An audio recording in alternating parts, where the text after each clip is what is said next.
Our next speaker is Bruce Lauer and Renee Lauer, A Collaborative Path to Science.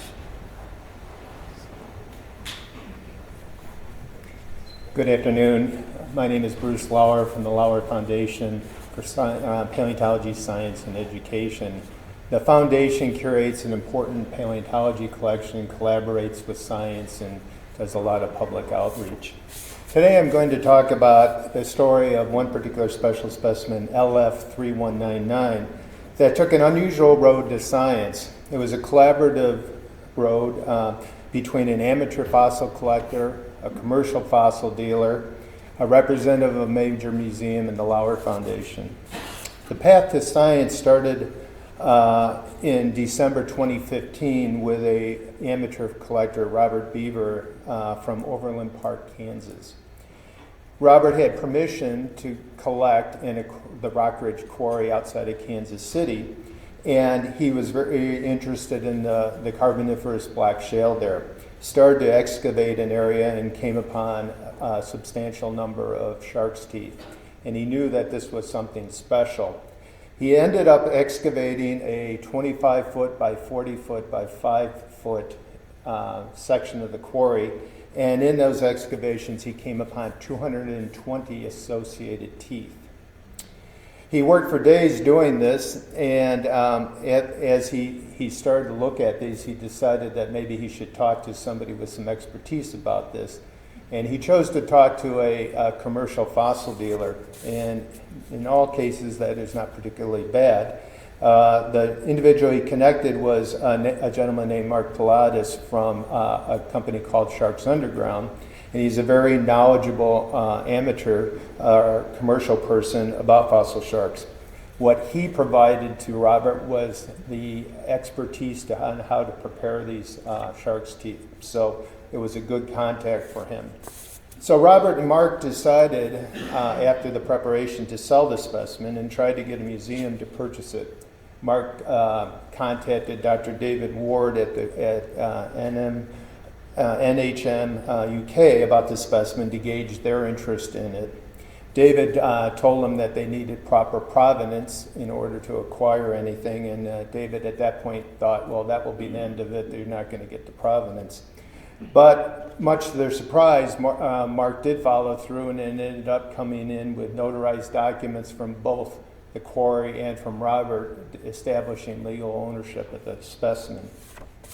Mark Pilatus did some research on this, and the research led to an illustration in the Illinois Geological Survey, Volume 6 of 1875 by St. John and Worthen. And let me do this. Can go to the next one. Oh, there we go. And you can see the illustration on the bottom there. The teeth were prepared and put into the typical collector's carrying cases. In the left-hand corner, you can see the beer flats that were used. The specimen was taken to the Tucson Fossil Show in January of 2017. Dr. Ward saw the associated teeth and realized that this was a very special and one of the most complete dentitions of this particular shark that he had ever seen. However, the dilemma now was that NHM UK had no funds to acquire it.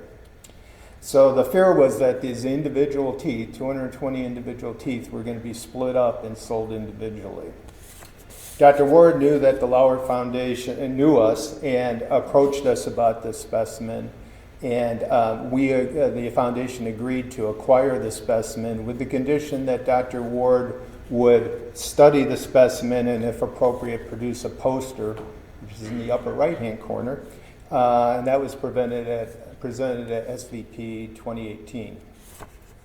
The specimen was, as I mentioned, was acquired with a proper provenance and curated to the museum standards. In the lower right-hand corner, you can see it curated there.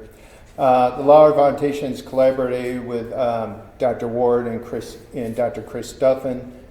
We studied the specimen in July 2017. Dr. Ward and Duffin visited the Lauer Foundation, studied the teeth, and to reassemble these teeth using the illustration. During this process, we visited the Field Museum with the help of Bill, and located a specimen of Agiziotis symphysial teeth. It had been labeled Campotus, which was a new determination. And upon seeing those, we realized that the illustration there did not include the symphysial teeth, which was in between. As a result of this work, we mentioned we made the poster, a paper should come out, and we have some taxonomic issues to sort out because of Agiziotis and Campotus are in different families, and they are probably all the same thing. So that would be the gist of the paper. What we believe is that this story illustrates what can happen when individuals and institutions work together to help further science. And in the face of funding crises in science, we feel that we have to look at alternative paths to getting specimens to science. Thank you.